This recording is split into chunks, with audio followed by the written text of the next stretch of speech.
Memandangkan dalam video ni saya uji dua router 5G grade gamer yang dibekalkan oleh pihak U Mobile, maka tak sah kalau saya tak buat ujian gaming. Okey, jadi game pertama yang saya main tu, tajuk game tu adalah Once Human. Bila kita duk main game online, antara benda yang paling penting adalah dia punya ping. Jadi disebabkan itu ni saya tunjukkan dekat anda in-game latency. Jadi seperti apa yang dapat lihat dekat sini, latency pada waktu tu adalah dalam 13 milisecond macam tu. Pendek katanya memang rendah, okey lah. Jadi sepanjang saya duk main game tu memang tak ada lag langsung, dia punya gameplay tu memang sangat smooth. Untuk ujian seterusnya, saya main game menggunakan servis cloud gaming pada laptop saya pula. Tapi kali ni saya sambungkan dua tablet pada router-router tu.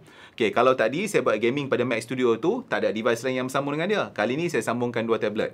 Jadi saya buat ujian pada kedua-dua router tu. Jadi saya main game lah, saya main game Counter Strike juga. Saya minat main game tu kan. Dan seperti apa yang anda boleh lihat nah, gameplay dia adalah sangat smooth dekat laptop saya. Tak ada lag langsung. Lepas tu kalau anda tengok ping dekat application ping monitor tu pun sangat stabil. Tak ada spike, tak ada terputus, tak ada apa. Lepas tu video playback dekat dalam tablet tu pun memang elok. Tak ada buffering. Router yang pertama, router yang kedua, dua-dua sama. Tak ada sebarang isu sama ada pada gameplay, ping dan juga video streaming. Semua okey.